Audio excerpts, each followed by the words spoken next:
Hi friends, బాగున్నారండి అందరూని. ఈరోజు క్లాస్లోనే మనకి సైడ్ జాయింట్లు వేసేటప్పుడు తీసుకోవాల్సిన టిప్స్ గురించి మనం చూద్దాండి. అవి ఏంటంటే, ఎప్పుడైనా సరే బ్లౌజ్ అంతా బాగానే కటింగ్ చేసామండి, అనుకున్నట్టుగానే స్టిచ్చింగ్ చేసాము, కానీ అక్కడ లూజ్ అయింది, ఇక్కడ టైట్ అయింది అన్నవి వస్తూ ఉంటాయి.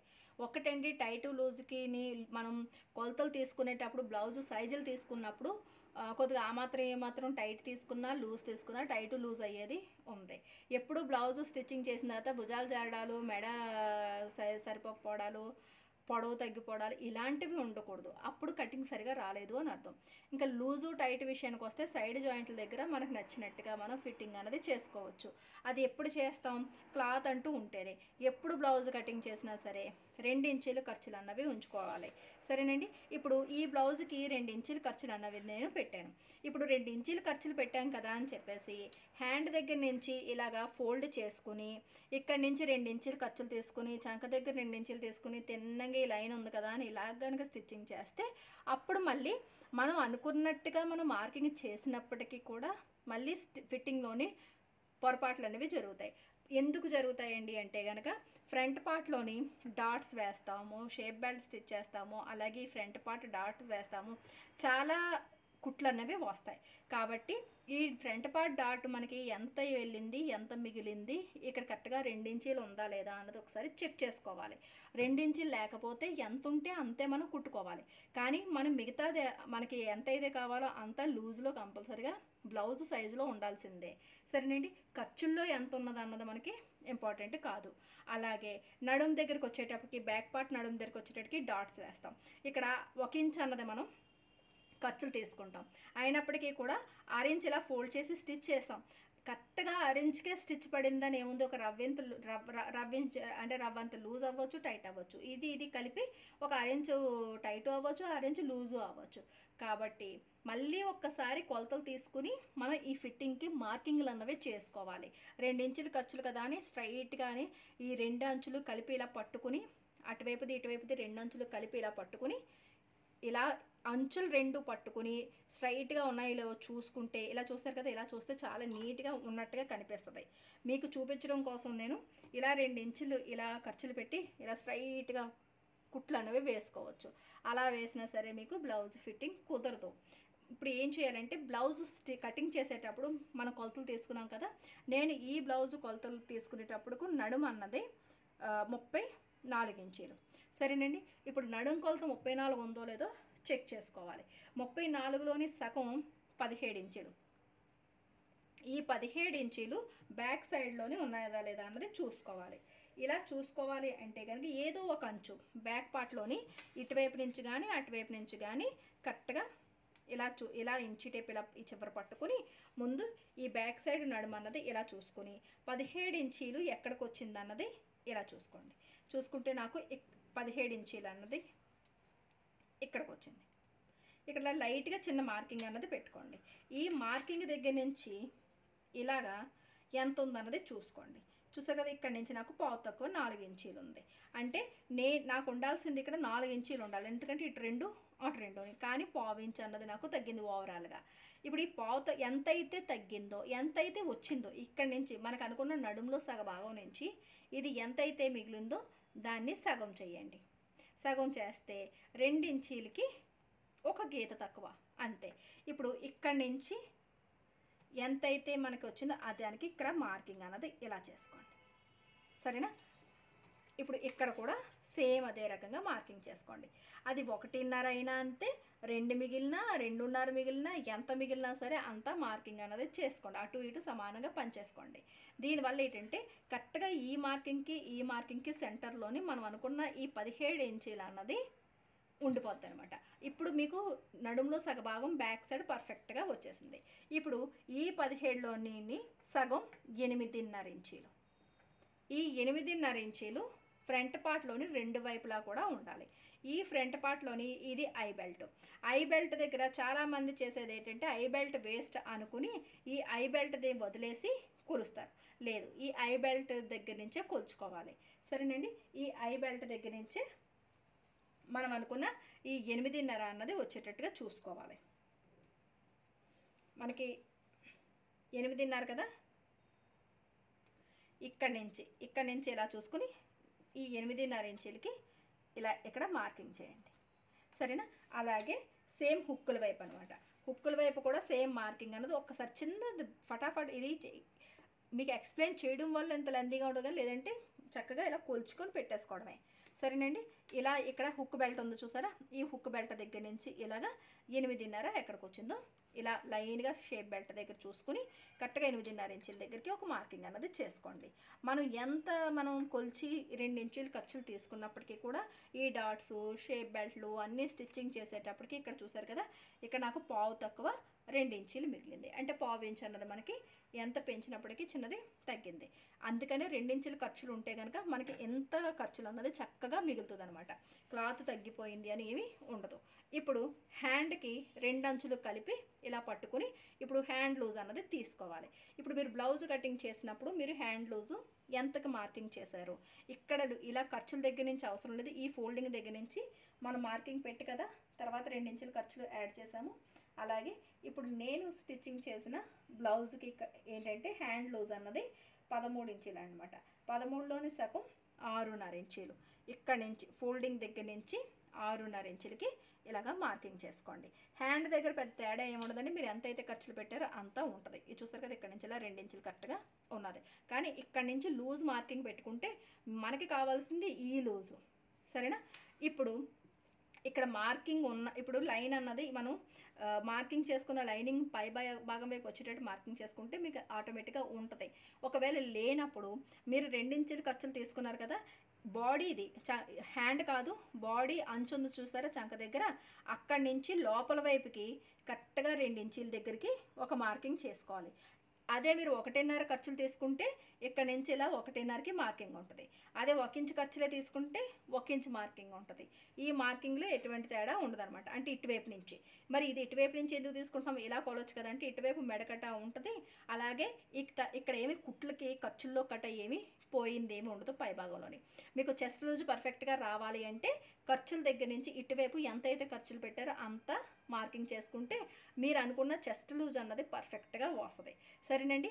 ఈ హ్యాండ్ లూజ్ దగ్గర నుంచి ఇప్పుడు ఈ చెస్ట్ లూజ్ దగ్గరికి అంటే చంక దగ్గర పెట్టిన మార్కింగ్కి ముందు లైన్ కలపాలి. ఆ తర్వాత ఈ చంక లైన్ దగ్గర నుంచి ఇక్కడ మనం నడుము దగ్గర పెట్టిన మార్కింగ్ ఉంది చూసారా, ఆ మార్కింగ్ దగ్గరికి ఎలా స్కేల్ కానీ ఇంచు టేప్ కానీ, మీరు ఇంచు టేప్ వాడుకుంటేనే మీకు ఈజీగా ఉంటుంది. ఇక్కడ నుంచి ఇదిలాగా కలిపి ఇలా మార్కింగ్ చేయండి.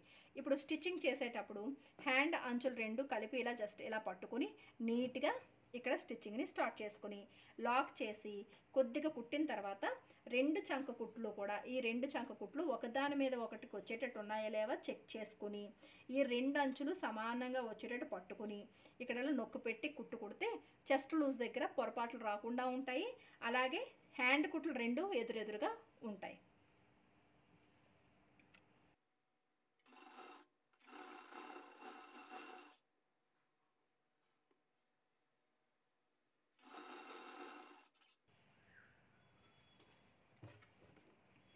ఇప్పుడు బ్యాక్ సైడ్ ఈ మార్కింగ్ ఉంది కదా, అలాగే ఫ్రంట్ వైపు మనకి నడుము మార్కింగ్లు ఉన్నాయి కదా, ఈ 2 మార్కింగ్లు ఒక దగ్గరకు వచ్చేటట్టుగా ఇలా పట్టుకోవాలి. చూసారు కదా, 2 ఒక దగ్గరకు వచ్చాయి కదా.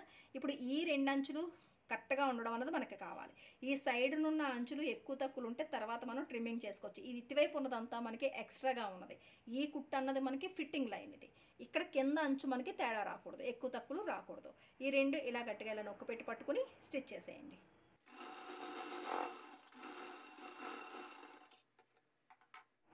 చాలామంది ఇది ఎక్కువ ఖర్చులు వచ్చేయండి, అదండి ఇదండి తక్కువ చేయండి, చాలా ఎక్కువ తక్కువలో చేయండి అని అడుగుతారు. ఇది ఎక్కువ తక్కువలో వచ్చినా ఏ వచ్చినా సరే ఇది మనకి వేస్ట్గా ఉన్న క్లాత్ అండి. ఇప్పుడు దీన్ని ట్రిమ్ చేసుకోవాలన్నమాట. సరేనా? మనకి ఎక్స్ట్రాగా మిగిలిపోయిన క్లాత్ ఎక్కువ ఉండిపోతే కటింగ్ చేసేస్తాం, అంతకన్నా ఏమీ లేదు. ఇక్కడ నుంచి స్ట్రైట్గా ట్రిమ్ చేసుకుంటే నీట్ ఫినిషింగ్ కనిపిస్తుంది.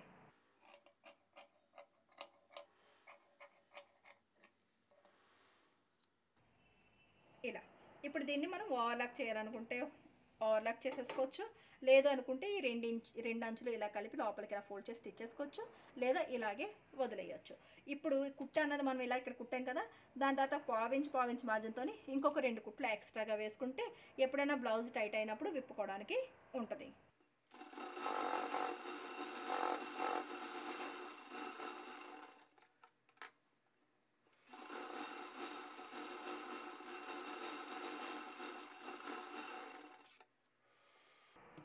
ఇలా ఫిట్టింగ్ చేసుకోవడం వల్ల నడుం కొలత దగ్గర తేడా రాదు, చెస్ట్ లూజ్ తేడా రాదు, అలాగే హ్యాండ్ లూజ్ కూడా తేడా రాకుండా మీకు పర్ఫెక్ట్గా బ్లౌజ్ ఫిట్టింగ్ అన్నది వస్తుంది. సేమ్ అదే మెథడ్లోని ఇటువైపు కూడా మార్కింగ్ చేసేసుకోవాలి.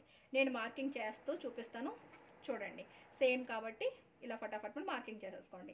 ఎలాగ నడుము ఆల్రెడీ మార్కింగ్ చేసేసాం, ఇప్పుడు జస్ట్ హ్యాండ్ దగ్గర చంక దగ్గర మార్కింగ్ చేసుకుంటే సరిపోద్ది అనమాట. ఇది మనకి హ్యాండ్ లూజ్ అన్నది సమానంగా ఇలా పట్టుకుని 6.5 ఇంచీలు కదా, ఇక్కడి నుంచి ఇక్కడికి 6.5 ఇంచీల దగ్గరికి ఒక మార్కింగ్ చేయండి. ఇటువైపు కూడా మీకు ఫ్రంట్ వైపు మార్కింగ్ వస్తుంది చూడండి. పర్ఫెక్ట్గా మీరు రాంగ్ సైడ్ వైపు పైన ఉండేటట్టు లైనింగ్ జాయింట్ చేసుకుంటే, ఒకవేళ లేకపోతే కనుక ఈ చివరి అంచు దగ్గర నుంచి నేను చెప్పినట్టుగా 2 ఇంచుల దగ్గరికి ఇలాగ మార్కింగ్ చేయండి. మీరు ఎంత ఖర్చులు పెడితే అంతకి. ఇప్పుడు ఇక్కడి నుంచి హ్యాండ్ లూజ్ దగ్గర నుంచి ఫస్ట్ చంక లూజ్ దగ్గరికి ఇలాగ లైన్ కలిపేసుకుంటాం. ఇక్కడి నుంచి ఇది చూసారు కదా, నడుం దగ్గర మనకి లూజ్ ఇక్కడ ఉంది, ఇక్కడ నుంచి ఇది ఇలాగా ఆటోమేటిక్గా కలిపేసుకుంటారు. కొంతమందికి ప్రాబ్లం ఎక్కడ వస్తుందంటే, మీరు చంకదింపు గట్ట పర్ఫెక్ట్గా తీయలేనప్పుడు తగ్గించేసినా పెంచేసినా సరే ఇలా వచ్చి, ఇప్పుడు సపోజ్ మనకి ఇలా వచ్చి ఇలా వస్తూ ఉంటుంది. అంటే ఇక్కడ వీ షేప్ వచ్చినట్టుగా ఇలా ఇక్కడ నుంచి ఇలా కలిపితే ఇలా వస్తుంది అనమాట. ఇలా వీ షేప్ వచ్చినట్టుగా వస్తుంది. ఇలా వీ షేప్ వచ్చిందనుకోండి, ఇది చూడండి, ఇలా వీ షేప్ ఇలా వచ్చిందనుకోండి, అప్పుడు మీకు ఆటోమేటిక్గా ఇక్కడ మీకు ఉగ్గు వచ్చినట్టుగా చూంచి వచ్చినట్టుగా లూజ్గా అనిపిస్తుంది. కాబట్టి అలాంటి వీ షేప్ ఏమైనా వస్తే కొద్దిగా ఇలా స్ట్రైట్గా ఉండేటట్టుగా ఇలా కొద్దిగా జరిపి ఇలాగే మార్కింగ్ చేసుకోండి. మరి చెస్ట్ లూజ్ ఇలా పెట్టాం కదా అండి అంటే, ఇక్కడ మీరు వీ షేప్ వచ్చింది అంటే అసలు యాక్చువల్గా ఇక్కడ ఎక్కడో మీరు అయితే చెస్ట్ లూజ్ దగ్గర కానీ లేదా చంకదింపు దగ్గర మీరు తేడా చేసినట్టే. అప్పుడు మీరు ఇలా స్ట్రైట్గా కుట్టిన తర్వాత వేసుకుని చూస్తే మీకు పర్ఫెక్ట్గా ఫిట్టింగ్ వచ్చేస్తుంది, ఇబ్బంది పడాల్సిన అవసరం లేదు. ఇలా వీ షేప్ ఎప్పుడైనా మీరు అనుకున్న దానికి, ఇప్పుడు సపోజ్ మీకు ఇక్కడికి 2 ఇంచీలు ఇక్కడికి ఇలా వచ్చింది, హ్యాండ్ లూజ్ చూస్తే ఇలా వచ్చింది, ఇలా వచ్చింది, మళ్ళీ ఇక్కడికేమో నడుం లూజ్ వచ్చింది, ఇక్కడ నుంచి ఇలా తీస్తే ఈ వీ షేప్ అన్నది ఆటోమేటిక్గా వస్తుంది. ఆ వచ్చినప్పుడు దాన్ని ఇలా స్ట్రైట్ చేసుకోండి, సరేనా? దాని తర్వాత బ్లౌజ్లోని ఏం చేశారన్నది గమనించండి. చంకదింపు అన్నది ఎక్కువగా అతిగా కిందకి పెట్టేసినా వస్తుంది, పైకి పెట్టేసినా వస్తుంది. 6 ఇంచీల కన్నా పైన పెట్టేసారేమో చూసుకోండి, అప్పుడు కిందకి మార్కింగ్ చేయడానికి ట్రై చేసుకోండి, సరేనా? ఇప్పుడు స్టిచ్చింగ్ చేసేద్దాం.